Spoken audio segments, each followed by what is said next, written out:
Okay, so good day everyone, whichever time you are watching this. And for today, I have decided to revisit practical research.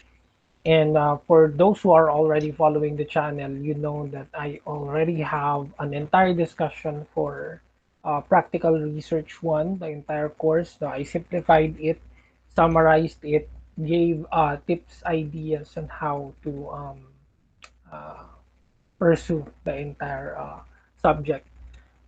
Ngayon, I have decided to do a modular approach similar to what I have done in practical research too, where I visit each module and provide lectures, but this time I will be adding answers. No? So, yun kasi yung majority ng inquiries na nakukuha ko in my Facebook page, in the message section of this channel.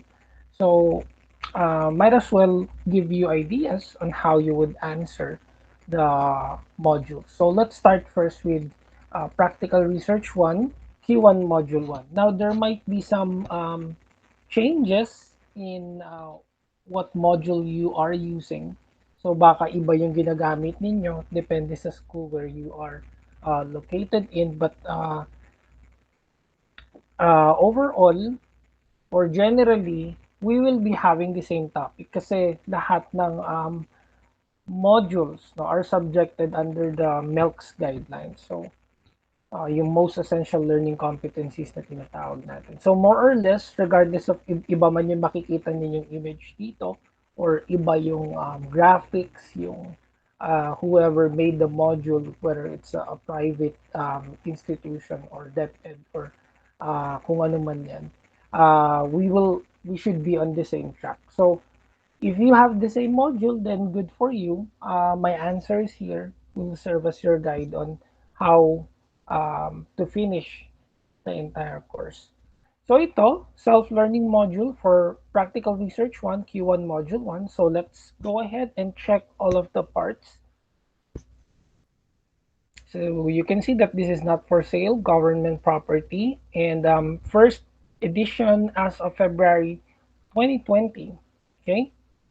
And then there's an information about Republic Act 8293 saying that we are not allowed to sell this work, okay, and it is protected by copyright and the team that has developed the module. So let's skip on that, okay, and proceed to the subject, uh, which is nature of inquiry and research. So ano daw ba yung reason for inquiring at bakit mo kailangan mag-research. So there's this welcome message for both the student and the teacher. Okay? So I'm sure to save time, you can go ahead and read that for yourself. No? But we will be focusing more on the topic and how to answer them. Okay? So we have the what you call this, the parts of the module, references, and always an introductory message on what I need to know. The module consists of lesson one, and then after going through the module, you are expected to share research experiences and knowledge, explain the importance of research in daily life, describe characteristics, processes, and ethics of research. Yan yung isa sa mga tutuunan natin ng pansin, yung ethics of research. Differentiate quantitative and qualitative. So this is very basic, a fundamental concept that you need to understand. In differences between quanti and qualitative. And I provide examples of research in areas of interest. So let me try to expand it further so you can read it properly. So this is the first set of questions in the module. Ngayon, if you have the module, you know that there is already an answer key at the back, no? But I have placed the answer here para di na kayo mahirapan, and I will explain why did we arrive at such answer. So, the first question is, how does qualitative research differ from quantitative research? So, ano daw ba yung pinagkaiba ng qualitative from the quantitative research. So there are a couple of answers, and then the right answer is letter C. Okay? When you say qualitative research, it presents data in words. So textual siya, narrative. Whereas for quantitative, it presents data in numbers. So yun yung reason bakit ito yung tama. Okay? So, hindi naman po pwedeng qualitative is done by beginners. Hindi totoo yan. No? Kasi ito nga yung mas mahirap between the two eh. Quanti or quali. Yung quanti, mas madali-dali siya kasi um, straight yung answers mo. No? Numbers lang kagad. Whereas for qualitative, it requires interpretation. You will need to do coding. No? Kaya nga hindi siya masyadong advisable for students. No? When, lalo na kayo, you are still in your senior high school. So, pagka medyo mga mas higher forms of learning na like you are already in college or you are in um, postgraduate like master's or doctorate, pwede mong gawin yung qualitative research. Okay? So, yan. So, may mga errors lang dito, no? Kaya letter C ang answer natin. So, two, the following statements are the importance of research except no, yung hindi daw kasali. Research can lead to expansion of knowledge, totoo yan. Helps us find way to allocate scarce resource pool accordingly, totoo yan. Letter D, develops critical thinking, and totoo yan. And ito, obvious naman, may not help. So, of course, giveaway na kagad yan. So, the answer is letter C. Kasi except eh. Alin daw ba yung hindi totoo, no, for the importance of research.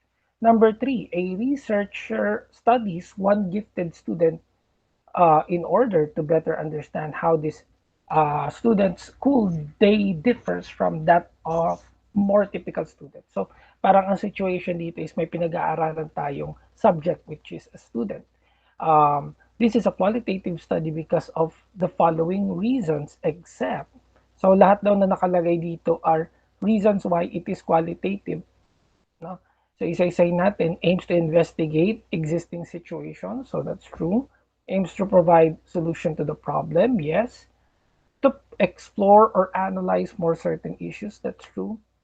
And then, bakit A ang answer? According to A, aims to analyze cases and situations using numerical data. So, mali na kaagad kasi qualitative tayo. No? Pag sinabi mo qualitative, text and narrative. Pag sinabi mo naman quantitative, numerical in nature. So, later on, meron tayong Venn diagram dito eh, para mas maintindihan ninyo yung difference between the two. Ano ba yung qualitative at ano ba yung quantitative? And also, if you could check my separate discussion about practical research. So, malalaman ninyo yung difference ng quanti sa quali. So, number four, which of the following is not a purpose of research? So, alin dito yung hindi purpose daw ng research? To construct or create new procedures, totoo yan. Purpose ng research yan. To serve as a basis for decision making, to aid you in deciding, no? Para hindi ka mahirapan magdesisyon or you have a lot of options and you wanted to arrive at a sound decision, exact decision, and to prove or disprove a theory. So may hypothetical approach tayo na ginagawa, no? Or there is a theory that you wanted to prove or disprove. So these are purposes of research, except for to deprive someone of the knowledge. So, kaya ka ba magre-research para hindi mabigyan ng information yung ibang tao? So, mali na kagad. No? Yun na yung except mo or not a purpose of research. So, the answer is letter C. And then finally, which of the following is the advantage of qualitative research? Ano na ba yung advantage ng qualitative? So meron tayong couple of answers here. It involves a lot of research subjectivity, hard to know the validity of reliability of the data. It is open-ended question yields data overload that requires long-time analysis. Or letter A, it is instrumental for positive and societal change. So, ito yung clear advantage. No? Kasi yung iba, more of disadvantage, like hard to know, lot of research subjectivity, kumbaga subjective ka, hindi ka objective. So, medyo negative yung orientation ng answers eh. Kaya, What that means is that itong letter A ang must sound answer, no? As when it comes to the advantage of research. So ngayon, puntahan na natin yung lesson 1, Nature of Inquiry and Research. So this lesson introduces the key concepts of research, its definition, importance, characteristics, processes, and ethics. And this lesson also distinguishes the differences between two approaches. So, um, again, meron tayong dalawang general approach, which is qualitative and quantitative research, right? Na-discuss ko na yun dun sa aking previous video. You might want to check that out. And again, dito papahapyawan natin siya later on through the Venn diagram. So I'm expecting na may idea na kayo. And you are just watching this in order for you to answer the module. No? Um, so meron tayong activity dito. So what's in? Share your experiences. Instructions is to answer the following questions based on your experiences in the past. So write your answers on the blank provided. So dito, there are no right or wrong answers.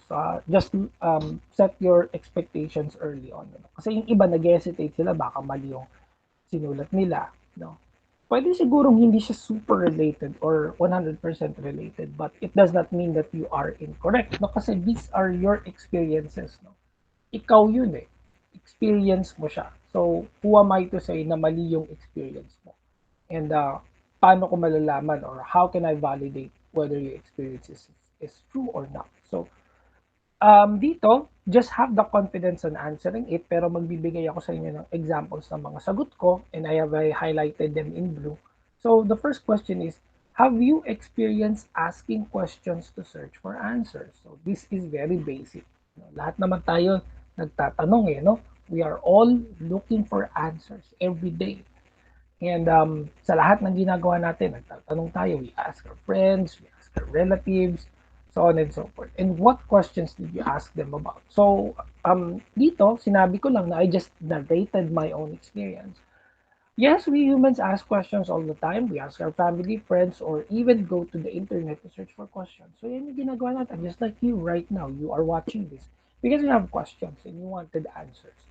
And ang follow-up question niya is, what question did you ask about? Ano yung question mo? No? So, my experience is that recently, no, my family and I were planning to go to Baguio. So, we had several questions like, ano yung uh, health and safety requirements and protocols, no? Um, how many people can we bring? Ilan ba kami pwede magpunta? Uh, is there an accommodation that can take us? No? Some of the many questions, no, marami akong questions. So yeah, we planned and had to ask several people. Nagtanong-tanong kami sa mga nakapunta doon just recently.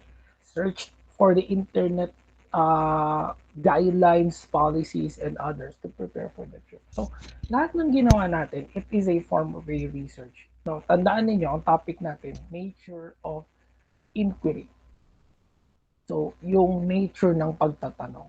And what is the purpose of doing the research? So, sa maliit na paraan natin, we were able to do research. No? Like, nire-research ko kung ano ba, paano ba ako makakapunta ng Baguio. Ano may mga requirements pagpunta sa Baguio. Ano yung pwede, bawal, so on and so forth, right? So, yun lang yung how I would answer number one. So again, pwedeng magkaiba tayo ng sagot at depende sa inyo yun how you would answer it. So number two, how did you ask those questions to your interviewee? So in our case, hindi naman siya interviewee, no?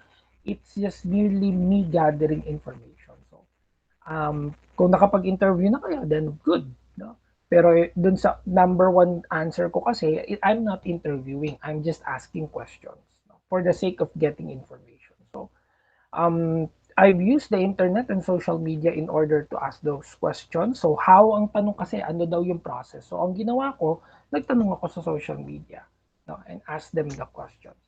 And Um, some were through direct messages, still answering how, paano mo daw ginawa. No? So, direct messages, Facebook Messenger, Viber, through call, text. No? Tumawag kami sa may-ari ng isang place.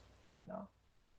para magtanong to give out all our questions. So, yun yung how, no, to answer the question how.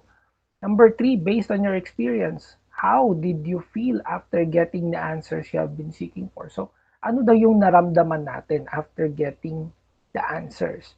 So, of course, um, kahit sino naman eh, di ba, pagka nagtatanong ka, tapos nakuha mo yung sagot, masarap sa feeling, di ba? Matutuwa ka. You will feel um, much more eased and relaxed. Mas relax ka na kasi alam mo na yung sagot eh, right? Um, there's a popular saying that questions are answers. No? Yung iba nahihiyang magtanong eh, right? Kung hindi ka magtatanong, you wouldn't know the answer. So, it's okay to ask questions. No? Asking those questions and getting the answers really helped us in planning. So, nakatulong siya sa amin on how we would plan the trip and made us feel more secured and prepared as we pursue the trip. So, yun yung answers ko for the three. So, again, pwedeng magkakaiba tayo ng sagot dyan. Feel free to answer it how you would want it. Kasi it is your own experience. And ito, notes to the teacher. Need your expertise and supervision. Please take time to have consultations along the research process. So, kailangan tutulungan yung students. And then what's new? Another activity. Research has played a very important role in every aspect of profession, education, business, economy, culture, and so. It has become a tool for the improvement of a particular organization or institution. So we learn more by looking for the answer to a question and not finding it than we do from learning the answer itself. So, mas natututo daw tayo kapag hinahanap natin na we are actively looking for the answer to a question. So, nandun tayo sa proseso ng paghahanap versus sa nakuha mo lang yung sagot ng diretso. Notice the difference between the two.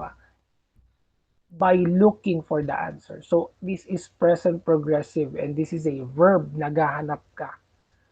Versus just learning, nalaman mo lang yung sagot. No?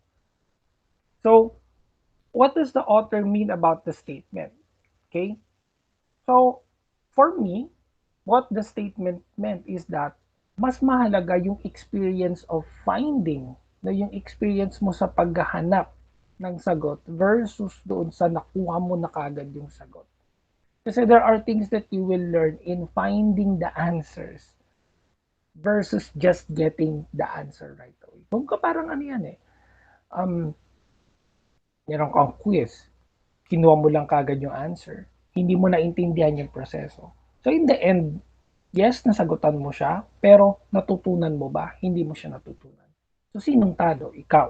Okay? So it's still much better for you to understand the process and be able to answer it versus just getting the answer.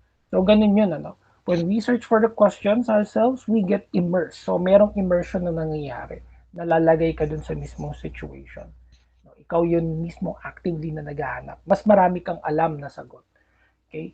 And we tend to learn more in the process rather than just getting the answers outright. So, yun yung ibig sabihin na itong statement na to. Just in case na medyo naguguluhan kayo. So, what is it? Is research necessary? That's a question, ano? So, the short answer to this is of course yes. Lahat naman ng bagay na na-enjoy natin today came from research. No? Kung walang research, wala tayong computers, cellphones, gamot sa, or sorry, not gamot, but vaccines for the recent pandemic, no? The COVID-19, so on and so forth. So, lahat yan, eh, these are all products of research. So, research is necessary. So, that's the short answer to this. So, research is derived from the word re, meaning again, to renew or over again, search, meaning to examine closely and carefully, to test, to try, to probe. Okay? So together, they are noun describing a careful, systematic patient study and investigation in some field of knowledge. In other words, research is a structured. Okay? So ito ay pagtatanong na merong structure, merong proseso. Kaya nga sa research, there is chapter 1, chapter 2, 3, 4, and 5. Okay? Kung shorter version, you have the IMRAD, Introduction, Methodology, Results, and Discussion. So, Meron siyang structure. Okay? In conducting research, there are certain ethical principles. So, meron ka mga principles, ethical norms na kailangan sundin. Okay? The researcher should possess to ensure important moral and social values. Okay? So, again, importanteng malaman mo yung sagot. Pangalawa, the process is also important. Okay? Yung immersion. So, with those things in mind, kailangan nating isa alang-alang yung moral and ethical and social values. Okay? Baka kasi mamaya gusto lang natin makuha yung sagot, no? Na-exploit naman natin yung party that is giving us the answer. Okay? Parang investigative research. Okay? You are exposing these people. Baka nawalan naman na sila ng dangal, masyado na sila na-expose. Hindi na sila na-keep yung anonymity nila. I have discussed this in detail in my practical research one summary video. No? So, bakit ganun ka-importante yung ethics? Okay? The researcher possesses honesty, does not fabricate or falsify, misrepresent data. So yan, very rampant yan ngayon. Ano? Magtingin ka lang sa Facebook, ang dami nagpo-post ng kung ano-ano, fake news, lalagay yung picture na ganito, lalagyan ng quote, tas ang daming naloloko. No? Hindi mo na nagtatanong yung tao whether totoo ba yung sinabi niya yon or ano ba yung context, bakit niya nasabi yon. No? Hindi natin pinakinggan ng buo yung statement niya, bakit niya nasabi yon. Ano? So, yan yung mga importanteng bagay ngayon eh. Kasi maraming naloloko ngayon dahil hindi sila nag-research. Tamad sila magbasa. No? Um, do your own diligence of, trying to validate information whether it is true or not. Okay? So, yan yung isang importance ng research. No? Hindi ka masyado maluloko kasi again, nagre-research ka eh. Inaalam mo muna whether totoo ba or fabricated yung information in front of you. Um, if he or she keeps her promises and agreements, carefulness, avoids careless errors and negligence, openness. So, yan din, ano yung pagsusulat ng research would train you on avoiding careless and negligent errors. No? Kagaya niyan, yung formatting ng paper mo, yung grammar, yung uh, paraphrasing of elements, no? The text, the body. Um, not just plagiarizing or copying information. Bawal yung mga yan eh. At saka ngayon marami ng plagiarism scanners. So, all of those things, kasi pag ginawa mo yan, it is your intellectual property. Ikaw nag-isip nun eh. Right? Ikaw ang nag-process ng lahat ng data na yun. Ano? So, those are also some of the things that we have to consider. Okay? Gives credits to the rightful owner. So, according to Maslow, credit mo si Maslow ang nagsabi nun, hindi ako ang nagsabi nun, right? So, yan. Confidentiality discloses and personal information to protect and identify the person. Avoids wasteful and duplicative publication. So, meaning, meron ng study about it, inulit mo lang. Ano? As in, parehong-pareho, identical. Same context, same setting, pareho lahat ng question. So, bawal yan. Does not discriminate someone else's culture. So, gumawa ka ng research, medyo nailagay mo naman sa alanganing side yung subjects mo, no? So, yan. Respects, no? Cultures, tradition, language, race, etc. So, yan. So, there are two approaches, no? Nabanggit na natin yan, quantitative and qualitative. Pag sinabi mong quantitative, tandaan niyo to ha, numerical data. Okay? Concentrates on measuring the scale, range, frequency of phenomena, among other factors. On the other hand, qualitative research is more subjective in nature. So subjective, yung minsan nakadepende siya doon sa orientation na nagre-research. Okay? Involves examining and reflecting on the less tangible aspects of a research, such as values, attitudes, and perceptions.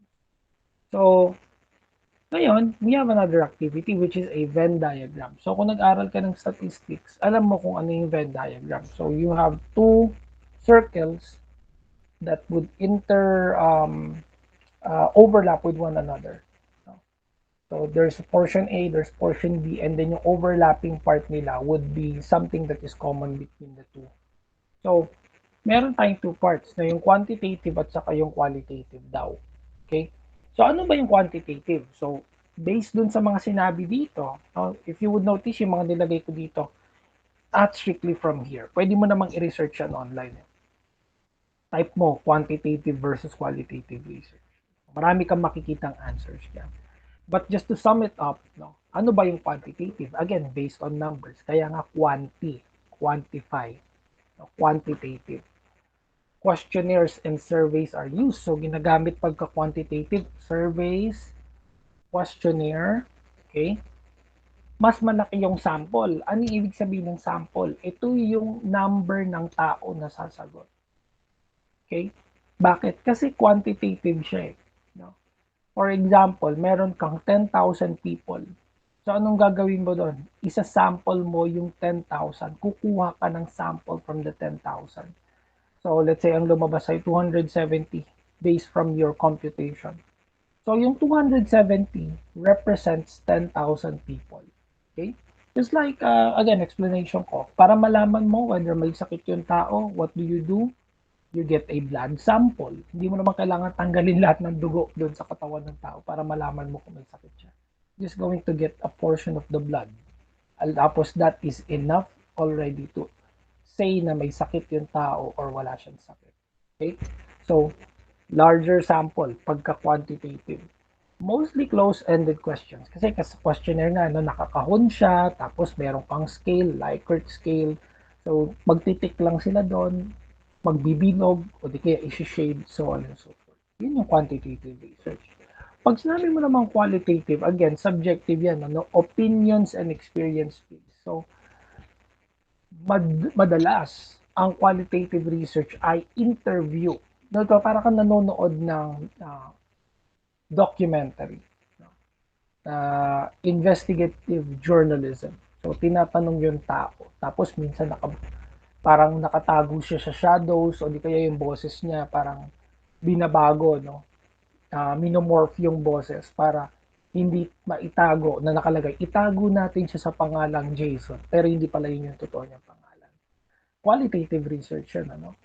So, you're protecting the anonymity, um, uh, sensitivity, no, of the person. So, smaller sample. So, hindi mo, pag qualitative research, kahit ilan lang ang tanungin mo, hindi mo naman kailangan tanungin lahat. No? For example, no, sila ang mga survivors sa explosion. So, magtanong ka lang, no, mga tatlo, kumusta, ano man nangyari before the explosion? Ganito sinabi ng isa. Ano po ang naramdaman ninyo, no, nung kayo ay uh, tinugis ng mga Abu Sayyaf, no, or hinuli kayo at kayo ay kinaptive, no? So, mga ganong bagay, no? Ini-interview yan, okay? FGDs, no, focus group discussion. So may mga group meetings kung saan doon kinukuha yung data. Not necessarily through the form of a questionnaire, but through interview. Tapos yung interview recorded. No? Smaller sample, yun nga, questions are mostly open-ended. So, pag sinabi mong open-ended, hindi yes or no lang, or hindi lima lang yung choices, but rather, you're free to explain whatever it is. Parang ano yan, nanood ka, for example, Rafi Tulfo. Tapos si Rafi nagtatanong siya dun sa kanyang mga guest. Tapos ang haba-haba ng sagot nila. No?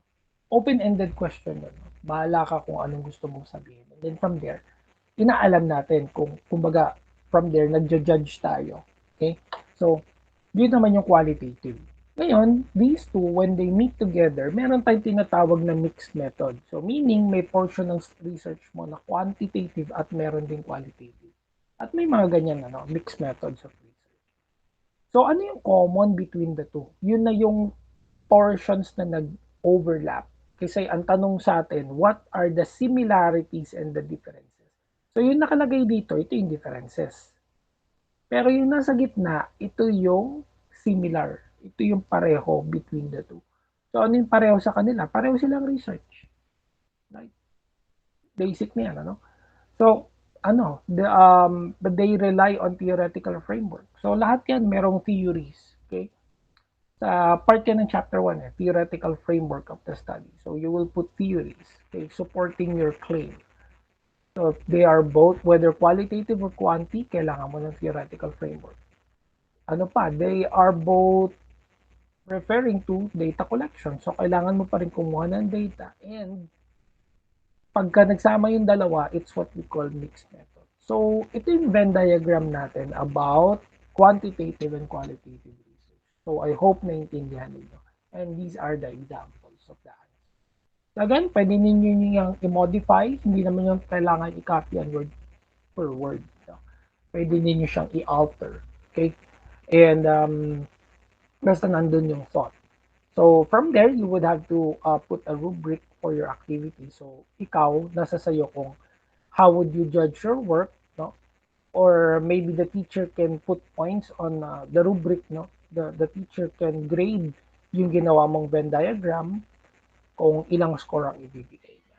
So maybe it's good if you would look at the rubrics so in order for you to clearly answer it.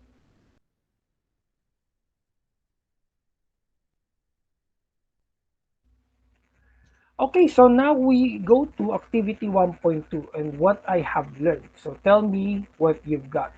So um, part A, instructions, answer the following questions based on what you have understood in the above article. So meron tayong article, no? And then from what you have read, answer it. No? So again, ito, depende yan sa inyo. Actually, you can Google for your answers. Pero maganda kung naiintindihan mo. So, ano yung research? So, napakadaming definition ng research. Walang, kumbaga, hindi ko sinasabing walang tama or mali. No? What I'm saying is, you are free to use whichever description of research you may find. Okay? So, sa akin, ang nilagay ko dito, research is a creative and systematic work undertaken to increase the stock of knowledge. So, yan yung palagi sinasabi sa amin ng teacher namin, no? To add to the body of knowledge. Yan yung sinasabi sa akin dati ng teachers ko sa masters. No? To add to the body of knowledge. Okay? Involves collection, organization, and analysis of information. So, may mga information, gather natin siya in a systematic way para makapag-come up tayo into a conclusion and a recommendation. Okay? So, number two, is research important to our daily lives? Of course. Yes, ang answer dyan. Ano? Ngayon, ang nilagay ko dito is in the perspective of a student. So, ano ba yung importance niya for you as a student? Okay? It is a tool for building knowledge and facilitating learning. It is a means to understand issues and increase public awareness. No? Lalo ngayon, malapit na yung botohan. Kumbaga yung mga tao, mas maganda if you are aware. No? Ano ba yung platforms ng tao? Ano ba yung magiging contribution niya if siya yung i-elect natin na president or senator or vice president, right? Helps us succeed in business, no? If meron kang sarili mong business, if you would research for your clients, ano ba yung gusto nila, ano ba yung patok na product na yun. Ano, that is also a form of research. May tinatawag nga tayong marketing research, no? Feasibility study, business plan. Kung ABM student ka, alam mo yung mga sinasabi ko. No? So, helps us succeed in business, allows us to disprove lies and support truth. So, importanteng research para malaman mo kung alin ba yung totoo or kasinungalingan. Lalo na ngayon, rampant yung fake news online. It is a means to find, gauge, and seize opportunities. So, if alam mo kung alin yung totoo, mas makakapag-focus ka doon, right? Versus doon sa na-scam kami kasi hindi ka nag-research na may nabasa ka lang na text. Claim mo yung 50,000 pesos mo. Uy, may 50,000 tayo. Tapos binigay mo ng information mo, nag-text ka, nagbigay ka ng one-time password. Ayun, nanakaw na sa'yo lahat ng information sa cellphone mo. No? Ikaw pang nakuha na ng pera. So, kung hindi mo i-research yung background ng company, yung kung sino yung nag-message, yung link na yan, before you click, ano ba yung link na to? Mukhang dubious tong link na to.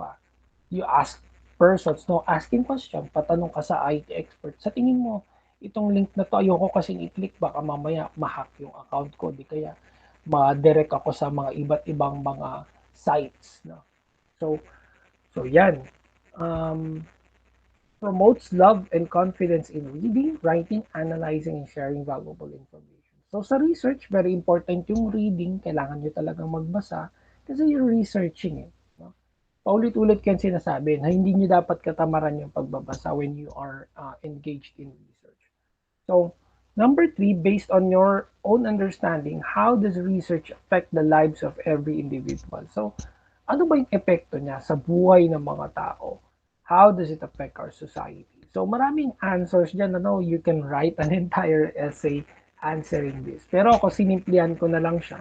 Um, Aside from the pure pursuit of knowledge for its own sake, research is linked to problem solving. So, problem solving, and without research, we will not enjoy all the breakthroughs. So again, lahat ng nai-enjoy natin ng mga bagay ngayon ay bunga ng research. In technology, medicine, business, many other fields, research is the primary catalyst of progress in any society. So lahat ng mga civilizations, no, if you would look, di ba, from Paleolithic, Neolithic, yung mga tao, hunter-gatherers lang sila, nagtatanim sila sa bukid. No? Tapos, wala silang modern technologies, right? So, kasi hindi pa nila alam yung ano kumbaga wala pang nagturo sa kanila ng research or wala pa silang talagang specialization of fields. Pero ngayon, if you would look, no, ang mga tao talaga highly specialized. May mga kanya-kanya tayong expertise. And as early as kayo, yan, high school, inaalam nyo na, gusto ko mag-IT. Gusto ko, I will be in culinary. Or ako, I want to be an engineer. So, something like that, right? So, without research, hindi natin malalaman lahat ng mga areas na yan. No? And hindi rin magpo-progress yung society. So, yun yung answer ko. No? How does it affect society? And how does it affect the life of every individual? So, lahat tayo naapektuhan ng research at nakikinabang sa research. So, another activity, 1.3, let's dig deeper. What I can do, provide information needed, fill your answers on the space provided. So what are the purposes of research? So you can simply Google this. No, maraming purposes of research, but you can narrow them down on four. Actually, dinagdagan ko na lang siya ng isa kasi five yung blank dito. So yung purposes niya would be exploratory, to discover, uncover, explore. Descriptive, yan yung common, ano, yan yung ginagawa nyo ngayon. Practical research, it is a descriptive research. Gathering info, yan, maghahanap ka, magre-research ka online, mag-a-ask ka ng questions, describing, and then summarizing. So, meron ding explanatory, testing and understanding causal relations. Okay? And then predictive, predicting what might happen in various scenarios. And then there are also researches that serve the purpose of hypothesis testing. So you wanted to test a certain hypothesis, whether it is true or not, analytical and predictive hypothesis testing. Okay? So part B, there is this scenario. No? So dito sa scenario na to, we have Patrick. No? Patrick conducted a research study in his qualitative research subject entitled The Traditions, Language, and Literature of Blaan Tribe in South Cotabato, an ethnographic study. We took 5 participants to be interviewed following the inclusion criteria that he set. He made sure that the participants are not divulging dapat to, not divulging, or the participants are not divulged past tense to protect their identity. On the other hand, he used a voice recorder, field notes, and an interpreter to make sure that the data he gathered are correct and free from any errors. He was also taking extra precautions to use words that are free from any forms of biases and discriminatory words that may hurt the culture of Blaan tribe. Moreover, in order to support the research findings, Patrick cited related literature and studies and gave credits where the credit is due. What are the question of what are the ethical principles that Patrick observed in the study he conducted? So ano daw ba yung mga ethical principles na na-observe. And why did you say so? So what ethical principles naman ang hindi did not observe? It is necessary for him to use those ethical principles. Sa tingin niyo ba, dapat daw gamitin yung ethical principles na yun? So, dalawa yung tanong, ano? Ano yung um, ethical principles na na-observe at hindi na-observe? So, I started with ethical principles that Patrick observed. So, yung nagawa talaga niya. Ano ba yung mga ethical principles, no? Meron tayong 6 types of ethical principles, which is member checking, respect and dignity, maleficence, informed consent, and assent and beneficence. So forgive me for the background noise. 1 second.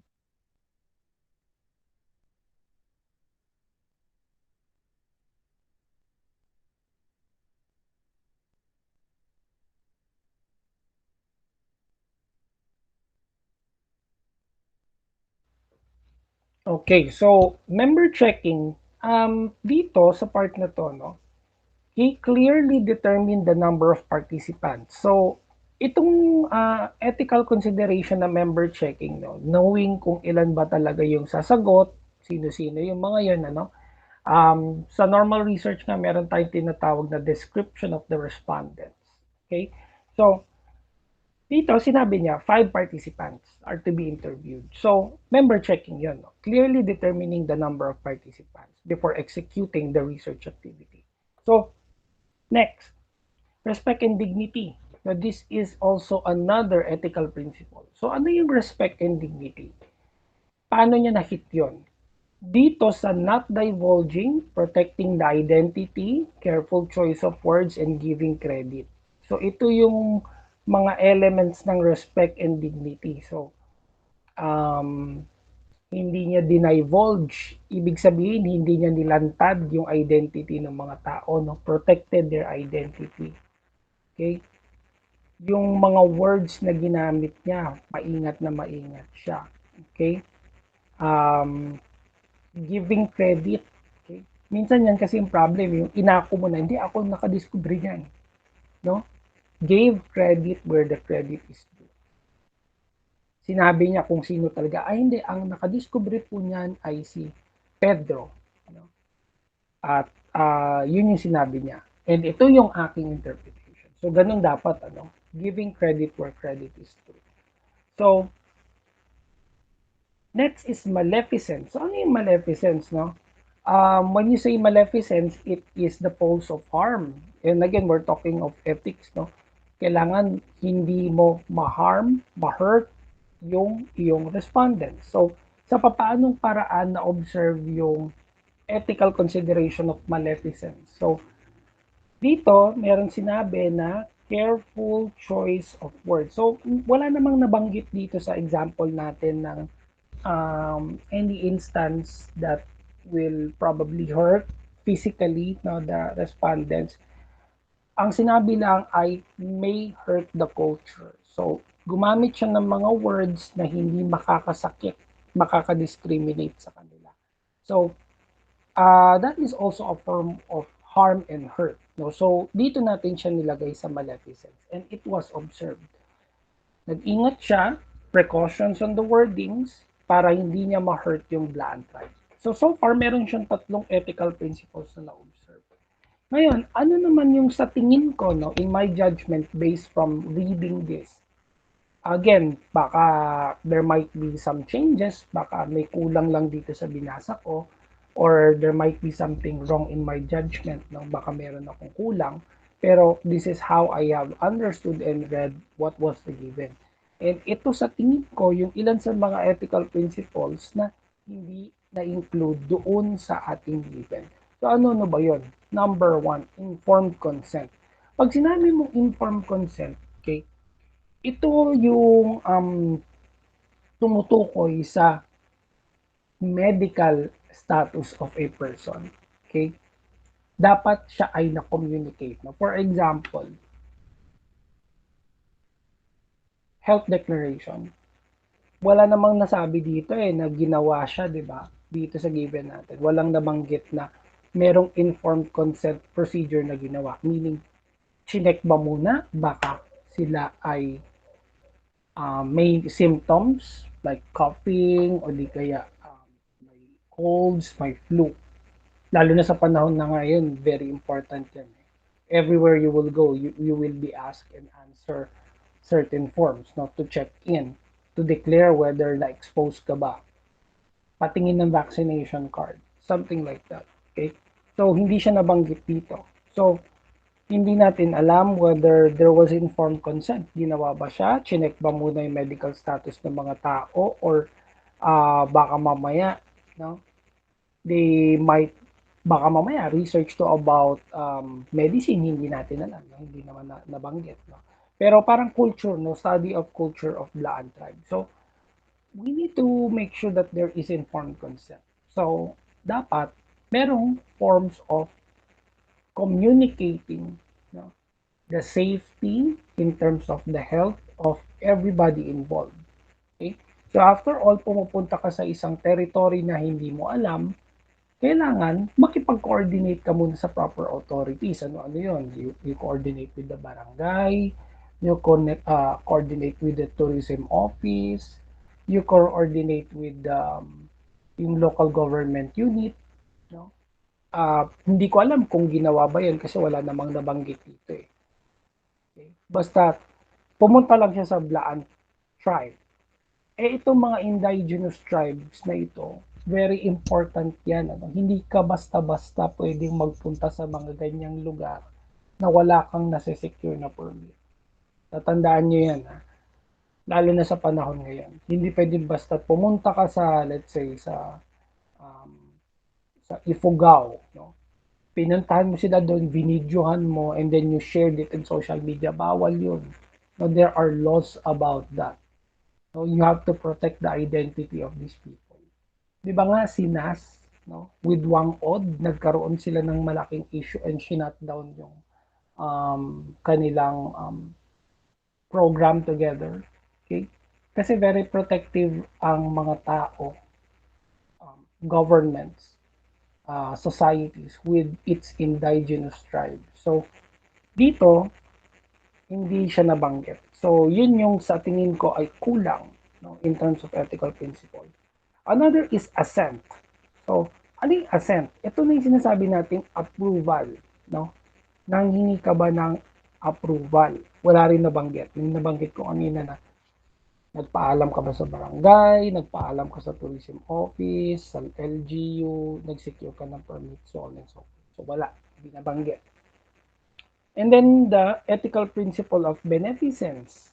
So, when you say beneficence, ano ba yung benefit ng iyong research activity para sa kanila? Hindi na naman na-outline dun sa given. So, what welfare or good does it serve for the participants? Ano ba ang magiging buti nito sa mga members ng Blaan tribe? So yes, may benefit sa'yo. Nakuha mo yung data na kailangan mo, nagawa mo yung research mo. But for us, members of Blaan tribe, syempre, in a way na dinistorbo mo sila, nagpunta ka doon, nagtanong ka, baka mamaya carrier ka pa ng COVID, wala silang COVID, nagpunta ka bigla doon, di ba? So what is the welfare and benefit that they will get from this survey? So kailangan clearly outline din yan. So these are the things that we have to remember when we talk of ethical principles. So dapat lahat ng mga elements na to ay ma-check, no? Or ma-cover. So yan. Okay? And then finally, nandito na tayo sa assessment. And itong assessment, nandun din sa answer key. Ano? But I have already included it here para diretso na tayo. No? So, identify the words being described, write your answer on the space provided. So number one, it is a structured inquiry. So structure, utilizing acceptable scientific methodology to solve problems, create new knowledge that is generally applicable. So of course, the answer to that is research. Yan yung mga clue mo eh. New knowledge, it is structured, there is a methodology, so on and so forth. So number two, please refer to the moral and social values that the researcher should possess in conducting research. So, Ano-ano daw yan? Ano daw yan? Ethical principle of research. Ito yung kakabasa lang natin. This one. Moral, social, ethical. Okay? Number three, it is an approach in research that is more subjective. Yan yung clue mo, no? Examining and reflecting on less tangible aspects of the research, values, attitudes, and perception. Qualitative yan. Okay? Subjective eh. And then itong approach naman that is based on collecting, analyzing numerical data. So giveaway na kagad yan. No? Alam mo na yung sagot yan. It is quantitative. And then number five, it consists of systematic observations, classification, and interpretation of data. The answer is scientific methods. So, ayan, there is an additional activity. Let's do some research. So, look for example research of any topic that uses qualitative approach as a method in conducting the study. So, ito, nag-research lang ako online of a sample research, ito, qualitative research, and then ito yung link niya. You can do the same, no? Sa Google Scholar, madami. No? Just type in a qualitative research of any topic. And from there, no, makukuha mo na yung mga elements na tinatanong dito. Ano yung title? So, you're just going to copy the title. Sa akin, when I research it, ito yung title. A qualitative study of the perception of first-year college students regarding technology and college readiness.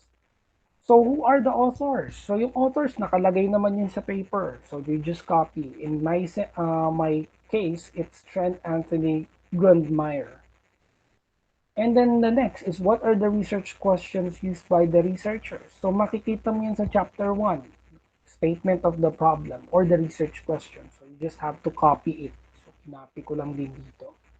And then who are the respondents or participants of the study? So nakalagay yan sa description of the respondents or sa abstract. So basahin mo lang yung abstract.